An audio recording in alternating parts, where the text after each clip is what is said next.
Hello Insta family કેમ છો મજામાં? જો છે ને કંઈક યુનિક વસ્તુ છે અને આપણા સ્મિતભાઈ અને હું ભાઈ સ્મિતભાઈ જે હું ટેસ્ટ કરવા બોલાવ્યા છે સાંભાર વડી.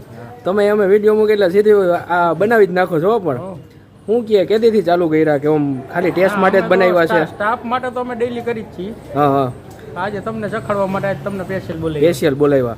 અને હું કે ભાઈ કેવો ટેસ્ટ છે વડી સંભારનો? વડીનો બહુ ફાઇન છે, ફાઇન ટેસ્ટ છે ને, એકદમ સોફ્ટ છે. તો હું કે ક્રિસ્પી ક્રિસ્પી છે. છે. તો હું કે એક દી રાખવા જેવું છે? 100%. 100%. તો હું કે રાખવું છે આપણે એક દિવસ? આપણે વ્યુઅર કહેતા હોય તો એક દિવસ રાખી દઈ. એટલે તો આમાં શું કરશે આપણે? ભાવ કરશે કે આપણા તરફથી ખવડાવવું? શું કરશે આપણે? ના એ તો વ્યવહારક ભાવ જ હોય ને. તો આપણે કંઈક કોસ્ટિંગ કાઢી અને પછી એક દી આપણે રાખી દઈએ, બરોબર ને? વ્યુઅર કઈ રીતે કહે છે એ પ્રમાણે, વ્યુઅર રાખે ના શું કહે છે એ પ્રમાણે આધાર રાખે, બરોબર ને? ચાલો આ તો ભાઈ હે ને ખાવા માંડ્યા છે. શું કે મોજ આવી ગઈ ને? બેસ્ટ છે. તો ચાલો બેસ્ટ છે ને, તો ચાલો હવે જય માતાજી, જય ગુરુદેવ. જય ગુરુદેવ.